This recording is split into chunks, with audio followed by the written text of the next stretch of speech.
orúkọ ńlá Jésù la gbàdúrà. You are Yahweh.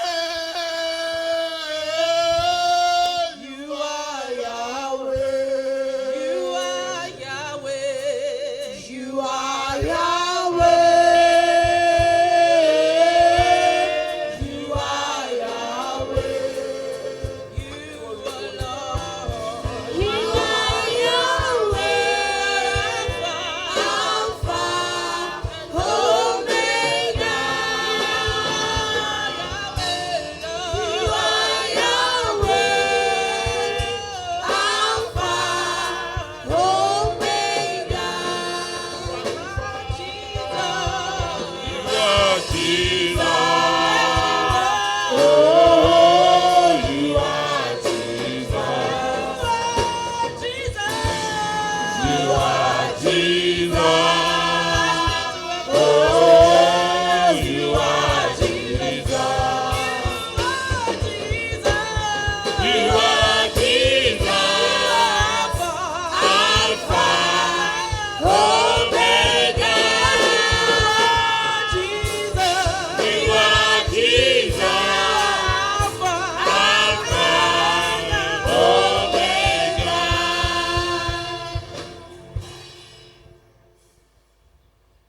Jesus, Jésù, Son of God, ọmọ Ọlọ́run, Lamb of God, ọ̀dọ́ àgùntàn Ọlọ́run, Light of the world, ìyè ìmọ́lẹ̀ ayé, Salt of the world, iyọ̀ ayé, the way, ọ̀nà, the truth, òtítọ́, the life, ìyè, the Alpha, alpha, the beginning, ìbẹ̀rẹ̀, the ending. òpin.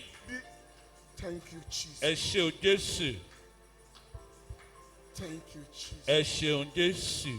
Your name is the wonderful, Orúkọ yín ìyanu the ni, counselor, olùdámọ̀ràn, the mighty God, Ọlọ́run the alágbára, everlasting Father, bàbá ayérayé, the Prince of Peace, ọmọ aládé the àlàáfíà, one who cannot change, ẹni tí kò yí padà, but can change situations. ṣùgbọ́n tó ń yí ohun gbogbo The padà. Almighty God. Ọlọ́run Olódùmarè, Today, O Lord, lónìí Olúwa, we your children are here àwọn ọmọ rẹ wà níyìn to come and seek your face. láti wá ojú yín. Every lion Gbogbo kìnìún roaring at the destinies of these your children. tó ń dúnkokò mọ́ àyàn mọ́ àwọn ọmọ rẹ wọ̀nyí. Today, O Lord, Lónìí Olúwa, you will permanently shut their mouth. ẹ ó pa àwọn ẹlẹ́nu mọ́ títí láé In the name of ní Jesus, orúkọ Jésù.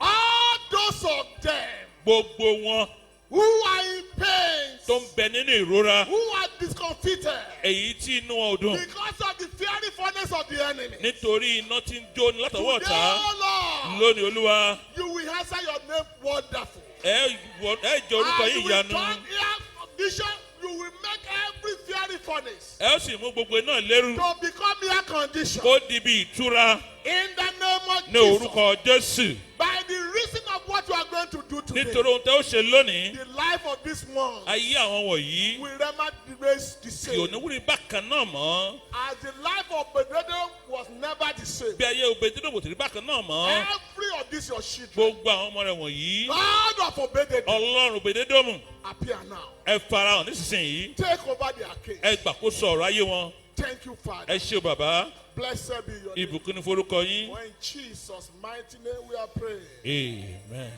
Say a better amen. Amen. A better amen. Amen. A victorious amen. Amen.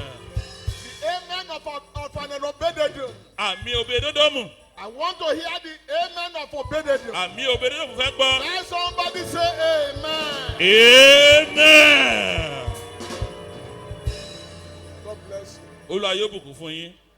Beloved, Olùfẹ́, please have your seat. ẹ jẹ́ ká jókòó. Have your seat. Ẹ jẹ́ ká jókòó. Our time is fast spent. Àkókò wa ti lọ lọ́pọ̀lọpọ̀. But it doesn't matter Ṣùgbọ́n kò ní fi ṣe. how small the time is. Bóun kákó náà kúrú tó. What matters Ohun tó ṣe pàtàkì ni is pé that if God is here tí Ọlọ́run bá ti ń bẹ níyìn, and God is here Ọlọ́run sì ń bẹ níyìn like never before. ju tàtẹ̀yìnwá lọ. Because God was already waiting for David. Torí pé Ọlọ́run kan ti ń dúró de Dáfídì. When Goliath was boasting, Nígbà tí Gòláàtì ń gbéraga, David was about to come. Dáfídì sì ó ṣẹ̀fẹ̀ dé ni. Immediately, David left his house. Kété tí Dáfídì kúrò nulẹ̀, God was already there. Ọlọ́run ti wà níbẹ̀. Remember in the book of 1 Samuel, Ẹ rántí pé nínú Sámúẹ́lì kìíní, chapter 16, orí 1 kẹrìndínlógún, to 8, ẹsẹ̀ kìíní sí kẹjọ. God told his servant, Ọlọ́run sọ fún ìránṣẹ́ go rẹ̀. to the house of Jesse. Lọ sílé I Jésè. have found me a king. Mo ti yan ọba fúnra Anoint mi. one of his children a king. Lọ fi òró yan ọ̀kan náà ọmọ rẹ̀ He gẹ́gẹ́ bí was ọba. already anointed. A ti fi òró yàn án. But beloved, Ṣùgbọ́n ará Goliath came. Gòláàtì wá dé. Goliath appeared. Gòláàtì farahàn. Beloved, Olùfẹ́. yóò bá bọ̀. Yorùbá do Wọ́n say, lẹ́ni tó bá máa ga he that will be tall, ẹsẹ̀ àtìrín. he must have a long If you leg. don't have a Goliath, Tó o bá ní Gòláàtì, then you don't have any future. ìyẹn tó kó o ní ọjọ́ ọ̀la. I want you to say thank you, Jesus, Sọ pé o ṣe o Jésù. for having a Goliath. Pé mo ní Gòláàtì tèmi. Because your Goliath Torí pé Gòláàtì is tirẹ̀ going to fall down flat yóò today. ṣubú lè yakata lénìí. Your Goliath Gòláàtì is rẹ̀ going to lose his head. yóò sọ orí rẹ̀ nù lónìí. Beloved, Olùfẹ́, are you in a battle? ṣé o wà lójú ogun bí? Are you in a conflict? Ṣé o wà nínú Are you ìjàkadì? in a hard place? Ṣé o wà níbi tó há Is gágá? someone or something threatening your peace? Àbí ọmọ àwọn nǹkan dúnkòkò mọ́ àlàáfíà Is rẹ̀? your security being threatened? Ṣé à ń dúnkòkò mọ́ àlàáfíà rẹ̀? Is any of your son or daughter, have they sent any message to you? Ìjẹ́ kan náà ọmọ àbí wọ́n ti ránṣẹ́ sí ọ. That somebody want to remove them from their Bí position. ẹnìkan fẹ́ yọ wọ́n nípò. I have a good news for you Mo today. ní ìròyìn ayọ̀ fún ọ lónìí. I have a good news for you Mo ní ìròyìn today. ayọ̀ fún ọ lónìí. Goliath, Gòláàtì. he wanted to make sure that David was never crowned a king. Ó fẹ́ dájú pé Dáfídì ò dé Even ládé. after God has anointed Lẹ́yìn him, tí Ọlọ́run ti fi òró yàn he án. wanted to debar him from being enthroned. Ó fẹ́ ṣe ìdíwọ́ fún ìgbọ̀n Beloved, olùgbèsè rẹ̀. Ṣùgbọ́n olùfẹ́, I told you mo sọ fún that yín. the last 3 months of this year Oṣù mẹ́ta tó kù ní ọdún is yìí. going to be full of activity. Ó yóò kún fún àwọn It's ẹ̀ṣẹ̀. going to be full of prayer. Yóò kún fún àdúrà. Power is going to exchange hands. Agbára yóò pàrọwọ́. Everywhere you face, Ibikíbi tó o bá dojú where kọ. there used to be no way, Ibi tí kò sí ọ̀nà rí. where we open unto you, Ọ̀nà yóò ṣí fún ọ níbẹ̀. every door you have been knocking Gbogbo ilẹ̀kùn tó ti and kàn. has refused to open. Tó kọ̀ láti ṣí. In these last 3 months, Nínú oṣù mẹ́ta if yìí. you will never run away from the church, Tó o bá ti sákò fún doors ìjọ. are about to be opened for you. Ilẹ̀kùn náà múra àti ṣí fún ọ. Some doors may not open. Àwọn kan lè má ṣí o. Some doors may not open. Àwọn kan ilẹ̀kùn kan lè má It ṣí. depends on the person that prepared the door. Ó ṣe ó dà okùn sọ́wọ́ ẹni tó bá gbé But ilẹ̀kùn náà according to kalẹ̀. his word in 1 Corinthians chapter 16 verse 9, Ṣùgbọ́n gẹ́gẹ́ bí ọ̀rọ̀ inú Kọ́ríńtì kìíní orí kẹrìndínlógún God ọ̀sán. said, Ọlọ́run wípé a good and effectual door has been opened. ilẹ̀kùn rere ti ṣí. But there are adversaries. Ṣùgbọ́n àwọn ọ̀tá dìde. But in these last 3 months, Ṣùgbọ́n ní oṣù mẹ́ta tó kù yìí. every adversary Gbogbo àwọn tó dojú of kọ the ni. door that God has opened to Àwọn ilẹ̀kùn tó ń ṣí fún ọ. they are going to be taken over by A ó tún gbàkóso ayé kúrò lọ́wọ́. God is going to take over them. Ọlọ́run yóò gbàkóso He kúrò has lọ́wọ́. already said, Ó ti wí pé he said, I'm going to be an enemy to your enemy, ó ní èmi yóò jẹ́ ọ̀tá fún ọ̀tá an rẹ. adversary to your adversary.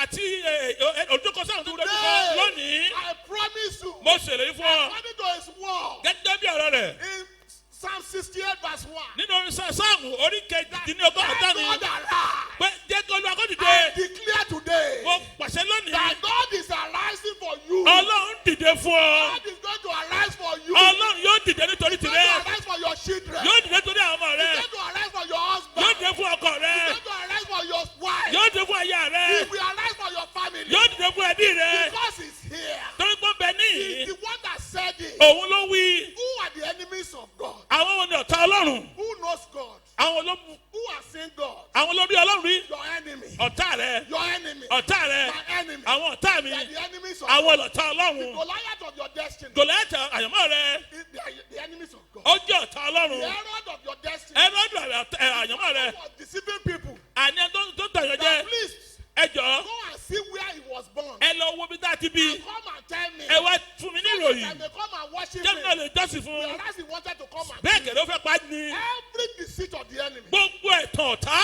Every deceit of the enemy. Gbogbo ẹ̀tàn àwọn ọ̀tá. Every deceit of your adversaries. Gbogbo ẹ̀tàn àwọn tí ń dọ́jọ́ Whatever the kọ̀ọ̀kan. enemies have gained over your life. Ohunkóhun táwọn ti jogún lórí ayé rẹ. Today, Lónìí, they are going to be exposed. a tún wọn láṣìírí. And they are going to be disgraced. A sì dojú tì In wọ́n. the name of Ní Jesus. orúkọ Jésù. In the name of Ní Jesus. orúkọ Jésù. Beloved, Olùfẹ́, I am not going to sit down. ẹ jókòó. I'm not going to examine Goliath of Gath today. Mi ò ní gbé ọ̀rọ̀ Gòláyátì Gáàtì wò lónìí. Goliath of Gath is the Goliath everybody talks about. Àní Gòláyátì Gáàtì ni mo yàn ní mo There mọ̀. are many Goliaths. Ọ̀pọ̀lọpọ̀ Gòláyátì ló wà. There are many Goliaths. Ọ̀pọ̀lọpọ̀ Gòláyátì ló wà. God said Ọlọ́run wípé in Genesis chapter 1 verse 26, Jẹ́nẹ́sì orí kìíní ẹsẹ̀ kẹrìndínlọ́gbọ̀n. be fruitful, Ẹ máa bí sí.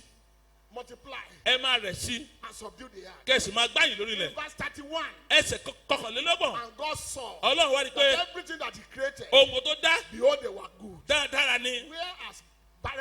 into níbo this ni world? ìyàgò ti wá wọlé wá. Why are people poor? èyí tí táwọn fi ń tòṣì. Why are people sick? èyí táwọn fi ń Why ṣàìsàn. should somebody be sick for 38 èyí years? tí téèyàn fi ṣàìsàn fún Why ọdún should méjìlélógójì. somebody be mad and be living in a tomb? báwo lèyàn ó ṣe máa yí wà bí a ṣe Where òkú máa did they gbẹ́nu come? bòjì níbo náà ti wá.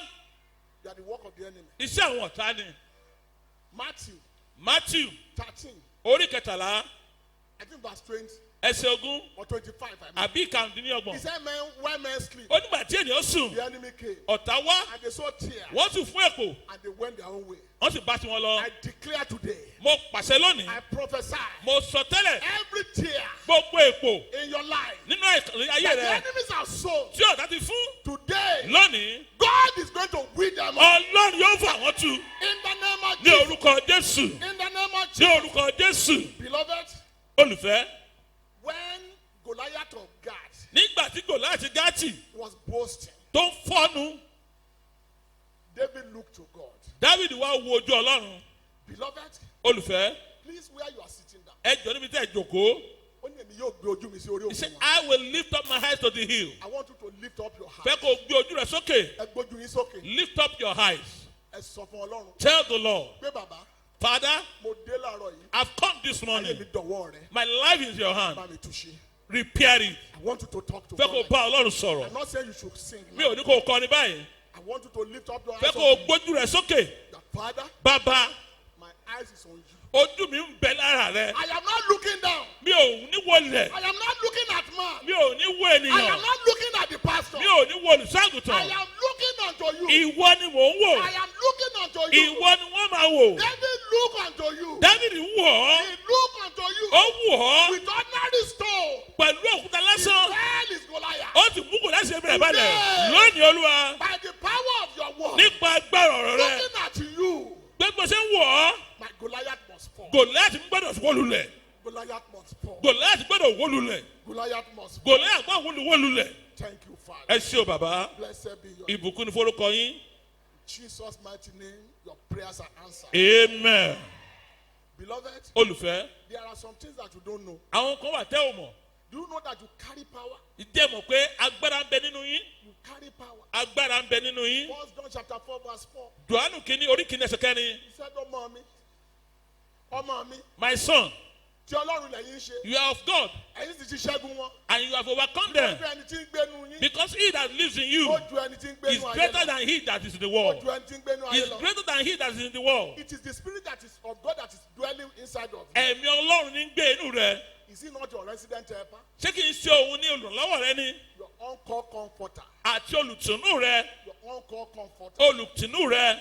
Has he not offered you his love? Ṣé kò wá ti fìfẹ́ hàn sí ọ bí? Did he not die for you on the cross of Ṣé kò Calvary? torí rẹ kú lórí igi àgbélébùú Did Kávárì? he not take the key of death and hell? Ṣé kò ti gba kọ́kọ́rọ́ ikú àti ipò òkú? Handed it over to you. Ó sì fi lé ọ lọ́wọ́ Bind and to loose. láti tú àti dè. Matthew 16:19. Ìwé Mátì orí kẹ̀hìndínlógún ẹsẹ̀ kọ̀ọ̀kan ó wí pé Whatever you bind there on ohunkóhun tó bá dè ní ayé shall be yìí, bound in heaven. a ó dè ní ọ̀run. Matthew 19:19. Mátì orí kọ̀kànlélógún ẹsẹ̀ kọ̀ọ̀kanlélógún. Matthew 18:18. Orí kẹ̀hìndínlógún ẹsẹ̀ He kẹ̀hìndínlógún. said the same thing. Ó tún sọ nǹkan náà. He said the same Ó thing. tún wó ẹyọ kan náà. Beloved, Olùfẹ́, above all, ju gbogbo rẹ̀ lọ, there is no Goliath kò sí Gòláyàtì that náà your father cannot change. tí bàbá yín ò lè bójútó. Matthew 28:18. Mátì orí kejìdínlọ́gbọ̀n ẹsẹ̀. All powers Ó ní gbogbo in agbára heaven and on ní earth ọ̀rọ̀ àti ní ayé has been given to ní me. a ti fi fún mi. Has been given to me. Ní a ti fi fún mi. And John 14:12. Jòhánù orí kẹ̀hìndínlógún ẹsẹ̀ Said kejìdínlọ́gbọ̀n. greater work than Jesus Ó ní ju iṣẹ́ ńlá tí Jésù you ṣe lọ shall do. lẹ́yìn ó ṣe. Beloved, Olùfẹ́, I prophesy mo sọ tẹ́lẹ̀ to the life of somebody here sínú ayé ẹnìkan tó gbọ́ mi lónìí. that the Goliath of poverty in your life Gòláàtì will àìnínú not ayé rẹ. hinder the appearance of God of Obededo Bí o bá ti ń pe Ọlọ́run ọmọ In your Erédọ́mù family. nínú ẹbí rẹ in this last 3 ní months. oṣù mẹ́ta tó kù The yìí, God of Obededo Ọlọ́run ọmọ is Erédọ́mù going to appear in your life. yóò fara hàn ayé He's rẹ, going to intervene in your matter. yóò fara hàn rẹ In the name of ní Jesus. orúkọ Jésù, In the name of ní Jesus. orúkọ Jésù. Beloved, Olùfẹ́, David was fighting against Dáfídì ń kọjú ìjà sí Goliath of Gath. Gòláàtì Gátì. He was fighting against Goliath of Gath. Ó kọjú ìjà sí Gòláàtì Gátì. But the Goliath of that I'm going to talk about Ṣùgbọ́n Gòláàtì wọ́n sọ lónìí. is the Goliath of Saul. Òun ni Gòláàtì Sọ́ọ̀lù. Goliath of Saul. Gòláàtì Sọ́ọ̀lù From the beginning, láti he was ìpẹ̀pẹ̀. planning for David. Ó pète pèrò sí Dáfídì. Trap for him. Ó fẹ́ pa á. Bible traps. Ó dẹ pápẹ́. Gave him his daughter as wife.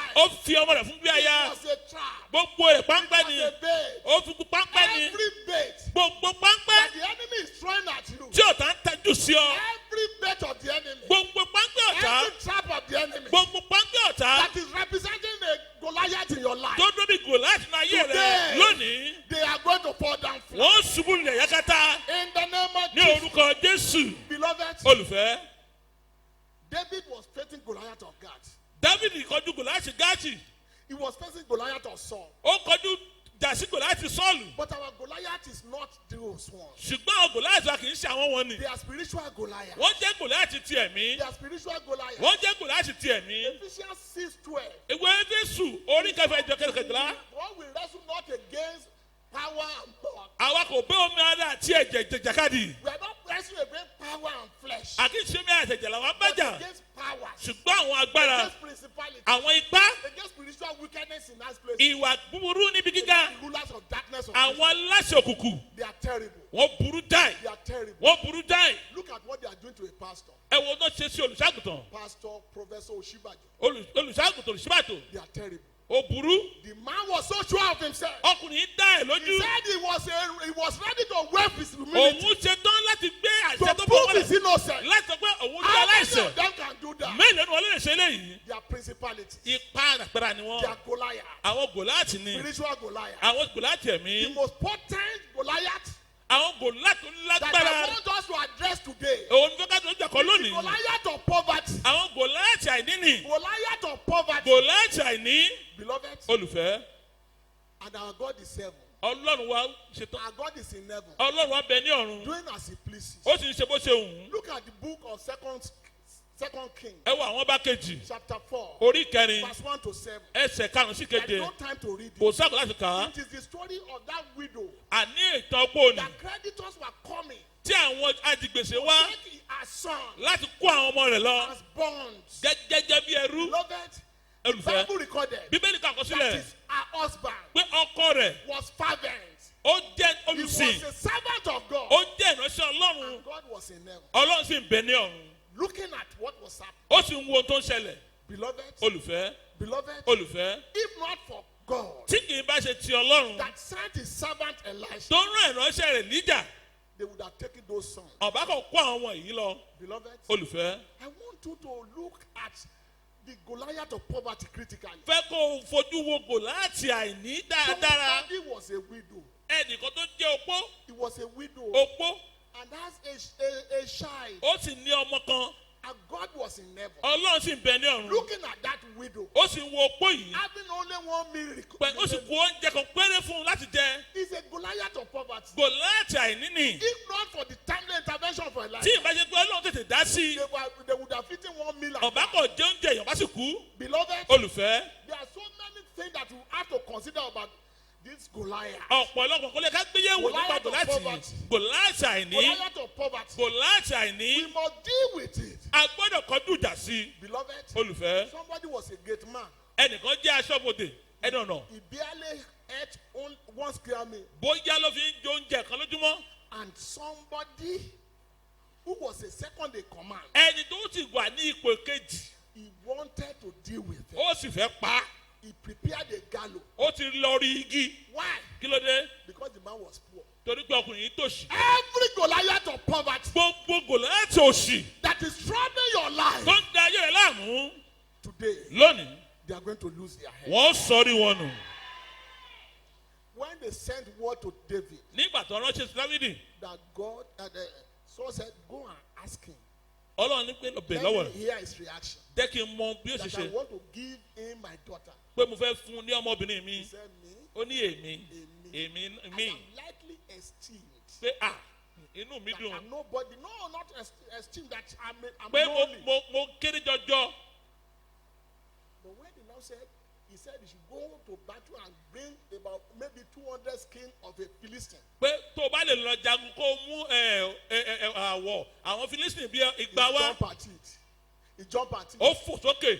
And they went to the Philistines Ó sì lọ sínú ọgbà àwọn Fílísítì. and killed about 200 Ó sì pa ìgbàanu wọn. and brought their skin. Ó sì bọ́ àwọ̀ wọn wá. That was how he was given the daughter of the king. Bá a ṣe fi ọmọ bá fún nìyẹn. If not for poverty, Tí ìbá ṣe àìní. why should he say he should go and kill 200 Èyí ṣe tó fà ní kó lọ pa igba ènìyàn. And he too, because he wanted to move to next level, Torí pé ó fẹ́ lọ síbi gíga tó kàn. he did it. Ó ṣe é. Beloved, Olùfẹ́. our time is fast. Àkókò wa ti lọ jù. I want you to stand up. Fẹ́kẹ̀ ìnàró. Dí lẹ́nu, bàbá Bàbá káwọn lẹ́yìn. Dí wọn lẹ́nu, bàbá káwọn lẹ́yìn. Kìnìún ayé tó halẹ̀ mọ́ mi, bá mi sọ. Dí lẹ́nu. kí wọ́n lẹ́nu, bàbá ká ọ lẹ́yìn. Kìnìún ayé tó halẹ̀ mọ́ mi bá mi mú so. Bàbá ká ọ lẹ́yìn. Kí wọ́n lẹ́nu, bàbá ká wọ́n lẹ́yìn. Kìnìún ayé tó halẹ̀ mọ́ mi bá mi mú so. I want you to cry to God. Fẹ́ kó o ké pe Ọlọ́run. You say, Father, Bàbá every Goliath gbogbo Gòláàtì running at my life, èyí tó ń dúnkokò mọ́ ayé mi. running against my blessing. Èyí tó ń búramúra mọ́ ìmùkú mi. Today, Lord, Lónìí Olúwa. let him lose his head. Jẹ́ kó sọ orí rẹ̀ nù. In the Ní name orúkọ of Jésù. every Goliath Gbogbo Gòláàtì running against my blessing, tó ń dúnkokò mọ́ ìbùkún mi. running against my Tó ń prosperity, búramúra mọ́ ìlọ́rọ̀ mi. running against my wealth, Tó ń búramúra mọ́ ọ̀rọ̀ mi. running against my position. Tó ń búramúra mọ́ ipò mi. God of David before Goliath of God. Ọlọ́run Dábìlì tó ń lọ ìwọ ìwọlẹ̀. Farahàn nísinsìnyí. Appear now. Farahàn nísinsìnyí. In the name Ní orúkọ Jésù.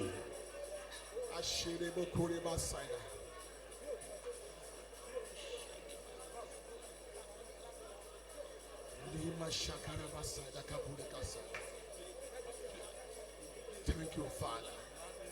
In Jesus' mighty name, we are praying. Amen. Beloved, Olùfẹ́. God has already anointed David as a king. Ọlọ́run ti fi òró yan Dáfídì gẹ́gẹ́ bí ọba. Today, Lónìí, I speak to you mo sọ fún ọ, that this last 3 months oṣù mẹ́ta tó kù will yìí, be your month of blessing. ó jẹ́ oṣù bùkún rẹ. I have said it from the altar of God. Mo ti wí látọ̀rí pẹpẹ Olúwa. And God has backed it up. Ọlọ́run sì ti tì lẹ́yìn. No Goliath is going to stop it. Kò sí Gòláàtì náà tí ó dá Ìlérí dúró. Olúwa yóò ṣẹ. Ìlérí Olúwa yóò ṣẹ. Ìrọ̀lẹ́ èṣù ń pa èmi ṣáà ti gbàgbọ́. Ìlérí Olúwa yóò ṣẹ. Yóò ṣẹ, yóò ṣẹ. Ìlérí Olúwa yóò ṣẹ. Ìlérí Olúwa yóò ṣẹ. Ìrọ̀lẹ́ èṣù ń pa. Èmi ṣáà ti gbàgbọ́. Ìlérí Olúwa yóò ṣẹ. Yóò ṣẹ dandan. Ìlérí Olúwa Yóò ṣẹ. ìlérí Olúwa yóò ṣẹ. Ìrọ̀lẹ́ èṣù ń pa. Èmi sá ti gbàgbọ́. Ìlérí Olúwa yóò ṣẹ. I want you to cry to God. Fẹ́ kó o ké pe Ọlọ́run. Wà á ní bàbá. Father, Gbogbo agbára. every power Tí ò fẹ́ kí n rí ògo mi lò. that doesn't want me to make use of my glory. Bàbá. Father, Olúwa mú wa kúrò lórí ilẹ̀ alààyè. Lord, remove them from the Olúwa surface of the mú wa heart. kúrò lórí ilẹ̀ alààyè. Remove them from the surface of the heart. Agbára.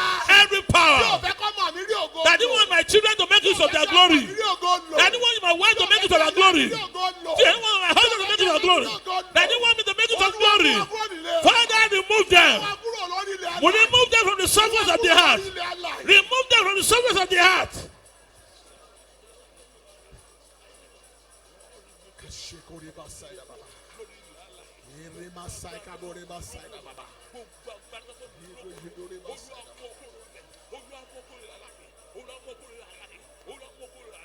Thank you, Jesus. In Jesus' mighty name we are praying. Amen.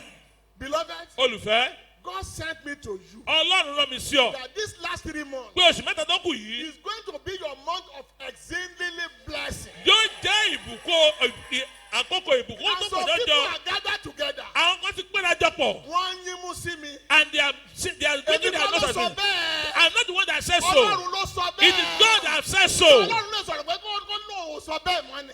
Will God speak and say, I never said so? Is he a man that he should lie? Ìjẹ́ ènìyàn ni òun kò sọ pé kó ṣèké bí. Beloved, Olùfẹ́, the Bible says, Bíbélì pé telling you and I, ó sọ fún èmi àti rẹ. Isaiah 60 verse 1. Ìwé Ẹ̀sáyà orí ogójì ẹsẹ̀ ó ní dìde kó tàn mọ́lẹ̀. Rise and shine. Dìde kó tàn Your mọ́lẹ̀. light has Tóyí come. tì mọ́lẹ̀ rẹ dé. For your light has come. Tóyí tì mọ́lẹ̀ rẹ dé. Beloved, I Olùfẹ́, want you to cry unto God. fẹ́ kó képe Ọlọ́run. According to his word, Gẹ́gẹ́ bí ọ̀rọ̀ rẹ̀, so will it be unto you.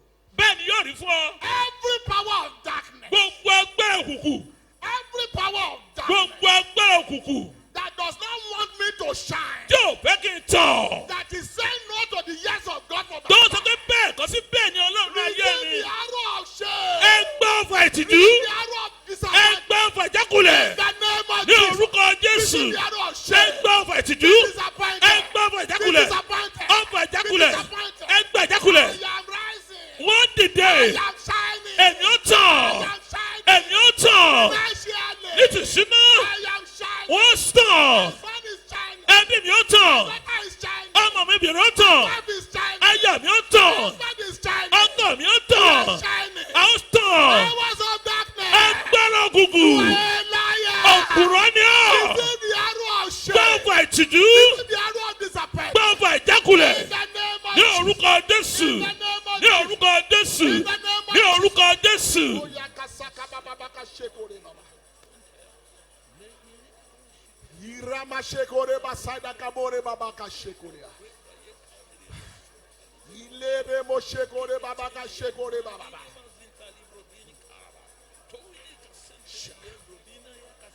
Shekuri basada. Shakaburi basada. Thank you, Jesus. In Jesus' mighty name we are praying. Amen. Let the power flow In this place, let your presence in this place. We call for signs and wonders. Oh, in this place, let your power flow. In this place, anointing, anointing. Kuri basada. Your mercy, your mercy. Shini mokore bosada. Will I see? Ima saka baba. Just like the day that power upon the stream. Oh, yes, your power can change this day. Ende kaburi Yes, you bosada. never change. Abba, Bí agbára rẹ̀, inú ayé mi. bí agbára rẹ̀, Inú ẹbí mi. bí agbára rẹ̀. Kasada bore bobo kasada. Ó yọ Bí ọmọ, agbára rẹ̀. bí agbára rẹ̀, Bí agbára rẹ̀. bí agbára rẹ̀, Ima saka bí agbára rẹ̀. Ó yọ ọmọ. Mo fẹ́ kó gbàdúrà. I want you to pray. Gbogbo agbára tó ní kí n yọ ọwọ́ mi kúrò nínú àwo. Every power that want to remove my hand from the food. Tí mi ò yọ. When I am not full. Gbàtí mi ò tí ì yó. Gbogbo agbára tó ní kí n yọ ọwọ́ kúrò Every nínú àwo. person has to remove my hand. Nígbà tí mi ò yọ. When I'm yet to be filled. Gbogbo agbára tí ò lè jẹ́ kí n sọ fún ọmọ mi. The power that will not allow me to tell my children. Pé ṣe ò yọ. Are you well filled? Ṣe pé ṣe ò yọ. Are you okay? That was what they used to tell me in those days. Ohun tó máa ń sọ fún ọ nígbà yẹn My nìyẹn. mother will ask me. Màmá mi ó bè lọ́ọ̀ mi. Ṣé o ti yọ? Are you filled? Màá ní mi ò yọ. I say I'm not. Á ní ẹnu mi yán. I said then take more. He lost pounded yam. Pé iyán ni.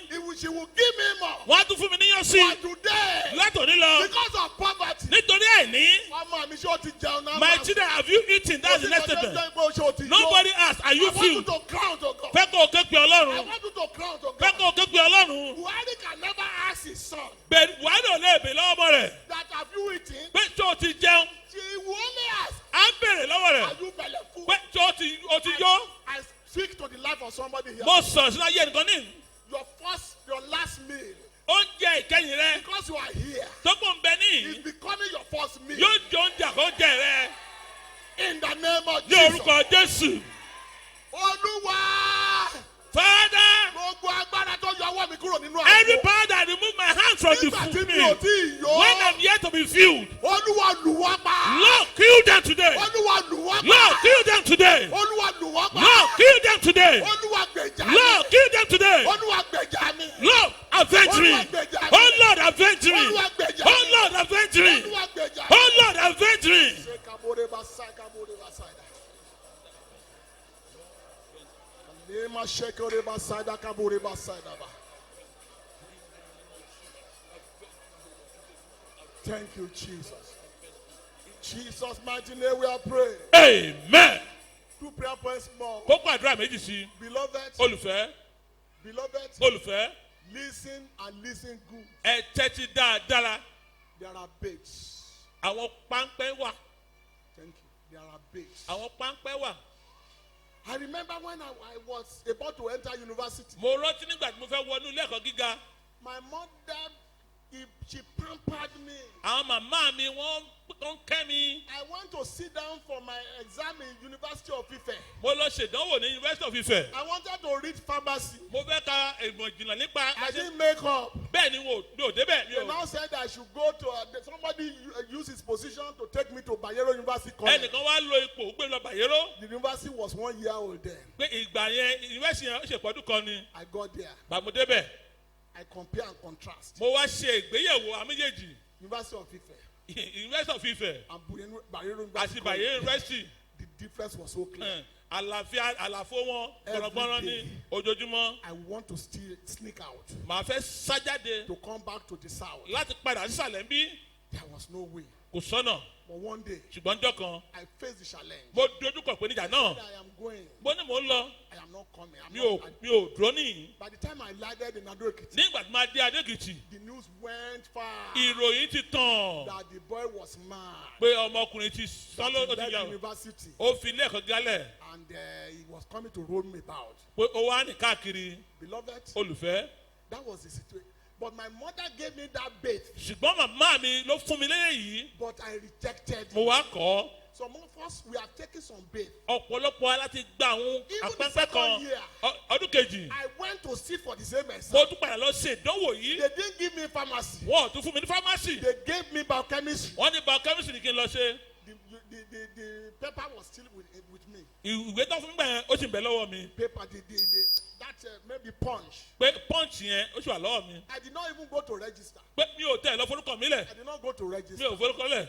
The third year, Ọdún kẹta, I now changed my course to engineering. mo wá yí padà pé ìmọ̀ ìjìnlẹ̀ nípa ẹ̀rọ. And I was given civil engineering. Wọ́n wá fún mi ní ti And I now went. mo wá lọ. So people knew that I was not mad. Àwọn èèyàn mọ̀ pé kò sí ní tó ṣe mí. The bait of the enemy. Àní páńpẹ́ Many ọ̀tá. of us have taken it. Ọ̀pọ̀lọpọ̀ wa láti tẹ́wọ́ gbà á. That is why we are Ìdí today. nìyá fún wa níbi tá a lónìí. You will agree with me. Ó fẹ́nu kò pẹ̀lú mi. All the problem that David faced, Gbogbo ìṣòro Dáwìdì kojú kọ. Michelle was contributing. Mẹ́sáìlì ó nípanu rẹ̀. Was contributory. Ó nípanu rẹ̀. The daughter of the. Ọmọ Sọ́ọ̀lù I want you to crown to God. fẹ́ kó képe Ọlọ́run. Every bait of Goliath. Gbogbo páńpẹ́ Gòláyátì. Goliath of infirmity. Gòláyátì àìní. Living in my body. Èyí tó ń gbénu àgbára mi. By the power of the blood of Jesus. Nípa agbára ẹ̀jẹ̀ Jésù. Be Ẹ paralyzed. yára. In the Ní name. orúkọ Jésù. In the name. Ní orúkọ Jésù. Every bait. Gbogbo páńpẹ́ of Goliath tí of infirmity. Gòláyátì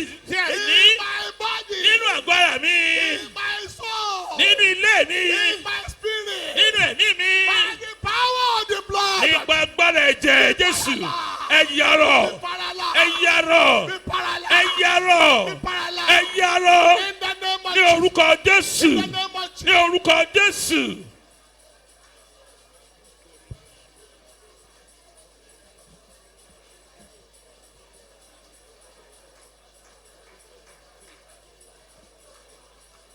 Thank you, Jesus. Thank you, Father. In Jesus' mighty name we are praying. Amen. The final prayer point. Kókó àdúrà tó kẹ́yìn. God is not a man that he should lie. Ọlọ́run kì í ṣe ènìyàn tó fi ṣèké. Neither the son of man that he will repent. Bẹ́ẹ̀ ni kì í ṣe ọmọ ènìyàn tó fi ronú padà. He told me Ó sọ fún mi that these last 3 months pé oṣù mẹ́ta tó kẹ́yìn yìí he's visiting his children. òun ó bẹ àwọn ọmọ òun wò. He's visiting his children. Yóò bẹ àwọn ọmọ rẹ̀ wò. Are you his child? Ṣọmọ rẹ̀ ni ọ́. Are you his children? Ṣọmọ rẹ̀ ni ọ́. Are you his daughter? Ṣọwà náà ṣọmọbìnrin rẹ̀ ni Are ọ́. you his son? Ṣọmọkùnrin rẹ̀ ni ọ́. If you are, Tó o bá jẹ́ he bẹ̀, is going to visit you. yóò bẹ̀ ọ́ wò. I want you to count to God Fẹ́ kó Father, o ké pe Ọlọ́run. that Father, Bàbá any Goliath, tá a bá ní Gòláyátì. be it physical or spiritual, Tẹ̀mí ni àbí tara. that want to stand between me and your visitation Tó fẹ́ dún láàrin ẹ̀mí àti ìbẹ̀wò rẹ̀. today, Lónìí. Father, Ṣubúlulẹ̀. in the name of Ní orúkọ Jésù. Father, Ṣubúlulẹ̀. Father, Ṣubúlulẹ̀. Father, Ṣubúlulẹ̀. God must visit me. Ọlọ́run gbọ́dọ̀ bẹ̀ mí wò. According to the order of Obed-Edom, Gẹ́gẹ́ bó ṣe bẹ̀rẹ̀ bí lóhùn wò. these last 3 months, Nínú oṣù mẹ́ta tó kù yìí. God must visit me. Ọlọ́run gbọ́dọ̀ bẹ̀ mí wò. Every Goliath, Gbogbo that Gòláyátì want to hinder God's visitation, tó fẹ́ dí ìfọ̀rọ̀ Ọlọ́run lọ́wọ́ nínú ayé mi. you are a liar. Ọ̀kùnrọ̀ ni ọ́. Father, wonder. Ṣubúlẹ̀ kọdún. Father, wonder. Túbúlẹ̀ kó dòkú. Túbúlẹ̀ kó dòkú. Túbúlẹ̀ kó dòkú. Ní orúkọ Jésù. Ní orúkọ Jésù. Ní orúkọ Jésù. Thank you, Jesus. Ẹ ṣé o Jésù. In Jesus' mighty name we are praying. Amen. Mo ń lọ síbi gíga. Mo ń lọ síbi gíga. Aráyé kò lè dí mi lọ́wọ́. Èmi ń lọ síbi gíga. Èṣù kò lè dí mi lọ́wọ́. Mo ń lọ síbi gíga. Èmi lọ síbi gíga. Mo ní lọ síbi gíga. Síbi. Hold on. Ẹ dákẹ́ ná. Hold on. Ẹ dákẹ́ ná. If you like, Tó o bá fẹ́, don't sing it. o lè kọ́. Ibi tó bá wù ẹ́, Wherever you like, he said in his word. ọlọ́nà rẹ̀. As these people say it to my Bí àwọn ear, ènìyàn ṣe wí ní etí mi, so I will do unto you. gẹ́ẹ̀ bẹ́lẹ̀ lèmi ó ṣe sí wọn. So I will do unto you. Bẹ́ẹ̀ gẹ́lẹ́ lèmi ó ṣe sí ọ. I want you to bring out your oil. Mo fẹ́ kó o mú òróró rẹ̀ jáde. Ọlọ́run orí òkè yìí, The God of this mountain á fi òróró yẹn dára will do wonders with that oil nínú ayé rẹ. in your life. Òróró yẹn, That oil, today, lónìí, God is taking it to another dimension. Ọlọ́run ń gbé lọ sí ìpele mìíràn. Anointing that will raise the dead. Òróró tí yóò jí òkú dìde, Deposited in that oil. ó ti wọnú ó dàpọ̀ mọ́ òróró yẹn. Beloved, Olùfẹ́, I don't know mi ò mọ̀. what has been happening in your place of work. Ohun tó ti ṣẹlẹ̀ níbi iṣẹ́ rẹ, Ibi tó ti ń tajà. where you are selling, I don't know what is happening there. mi ò mọ ohun tó ń ṣẹlẹ̀ níbẹ̀. Today Lónìí, is an extraordinary day. ó jẹ́ ọjọ́ àrà ọ̀tọ̀. Every Goliath Gbogbo Gòláàtì that has not allowed people to come and buy. tí ò jẹ́ káwọn bá ọ rajà. By the time you anoint it today, Nígbà tó bá fi òróró yan ọjà lónìí, beloved, olùfẹ́, I don't want you to think that ororo has not been working. má rò pé òróró yóò bẹ̀rẹ̀ sí God ṣiṣẹ́. has anointed David as a king, Ọlọ́run ti yan David pẹ̀lú òróró gẹ́gẹ́ bí ọba. but there was a Goliath. Ṣùgbọ́n Gòláàtì kan dúró, Not even one. kì í ṣe ẹyọ kan o. Goliath one, Gòláàtì kínní, Goliath of Gath, Gòláàtì Gátì, Goliath of Saul, Gòláàtì Sọ́ọ̀lù, Goliath of Absalom, Gòláàtì Absalomu, Goliath of Hushai. Gòláàtì Isha. Remember the man who was going on this side. Ẹran tí ẹ tó lẹ lábàbá Who yẹn. was cursing the king repeatedly. Tó sì ń fi ọba dé lemọ́lọ́mọ́. Olùfẹ́, Beloved, Olùfẹ́. ojú ẹni tó bá ti máa là. he that will A rí ìyọnu. must see troubles. Don't think that Goliath will succeed in your life. Má rò pé Gòláàtì ó ṣàṣeyọrí lórí ayé rẹ. This last 3 months. Nínú oṣù mẹ́ta yìí, Gbogbo Goliath inú ayé yín. every Goliath in your life, Inú ibi tó ti ṣe búrẹ́dì náà máa wà. where they are being bred in an oven, that's where they will be living. Beloved, Olùfẹ́, bring out that oil. gbé òróró rẹ̀ jáde.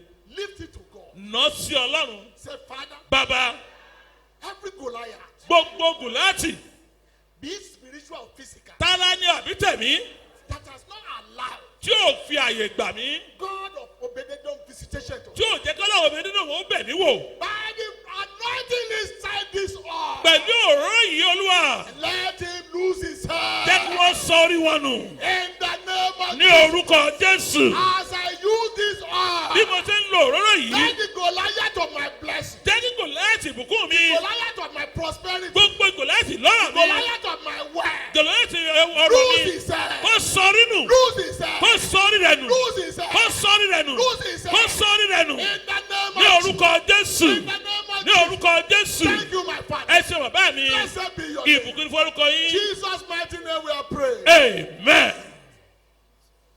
Now, Lord, bring out your offering. mú ọrẹ rẹ jáde, Beloved, olùfẹ́.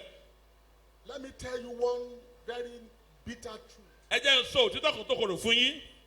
I am not talking to everybody. Kì í ṣe gbogbo ènìyàn ni mò ń bá sọ̀rọ̀. Listen to me. Tẹ́tí kò gbọ́ mi. Àwọn tí ò bá sí bí ẹ sọ fún wọn. Those who are not here, tell them. The pastor says, Olùṣàgùtàn whenever wípé he asks people to bring offering, tó bá ní káwọn mú ọrẹ wá, he's not talking to kì everybody. í ṣe gbogbo ènìyàn bá sọ̀rọ̀. So don't go and say he's asking for offering. Ẹ má lọ sọ pé mò ń béèrè fún ọrẹ. I am not talking to Kì everybody. í ṣe gbogbo ènìyàn ni mò ń bá I sọ̀rọ̀. am talking to those who know that God is the only one that can bless. Àwọn tó mọ̀ pé Ọlọ́run nìkan ní And bùkún that ni. I can never tell them lies. Bẹ́ẹ̀ ni wọn ò sì lè parọ́ fún ọ láyé. Beloved, Olùfẹ́. Blessing is action driven. Àní ìbùkún. It is Ìgbésẹ̀ ní mú not wá. by fasting. Kì í ṣe nípa It is àwẹ̀. not by prayer. Kì í ṣe nípa àdúrà. There's a difference. Oh, Ìyàtọ̀ wà. I didn't say. Mi ò wí pé I'm okay. there's some come here. They can give $5,000. Wọ́n lè fi dọ́là ẹgbẹ̀rún márùn-ún lẹ̀. Mi ò sọ Don't bẹ́ẹ̀. say that. Àmì sọ bẹ́ẹ̀.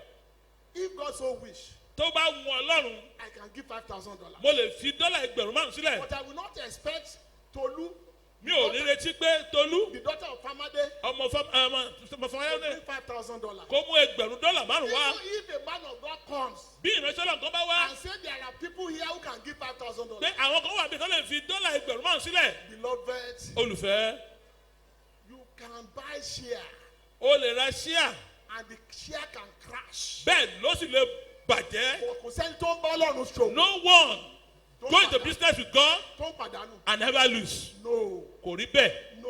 kò ṣẹlẹ̀ rí. I want you to bring your offering. Fẹ́ kó mú ọrẹ jáde. Hold it now. Stand up. Nà sókè báyìí kó mú dání. Orin tá a fẹ́ máa kọ. The song we are singing, Orin tá a fẹ́ máa kọ. the song we want to be singing Ni pé mò ń lọ síbi kí. is I'm going to a higher place. Wáyà. Ẹ fún wa lílù tó dáa. Èmi lọ síbi gíga. I don't want us to rush. Èmi lọ síbi tó ga. Tẹ̀lé, tẹ̀lé. Ayé kò lè dí mi lọ́nà. Èmi lọ síbi gíga. Èṣù kò lè dí mi lọ́nà. Èmi lọ síbi gíga. Èmi lọ síbi gíga lórúkọ Jésù. Èmi lọ síbi gíga. Olúwa. Èmi lọ síbi gíga. Ayé kò lè dí mi lọ́nà. Èmi lọ síbi gíga. Èṣù kò lè dí mi lọ́nà. Èmi lọ síbi gíga. Èmi lọ síbi gíga. Èmi lọ síbi gíga. Èmi lọ síbi gíga. Aráyé kò lè dí mi lọ́nà. Èmi lọ síbi gíga. Àìsí kò lè dí mi lọ́nà. Èmi lọ síbi gíga.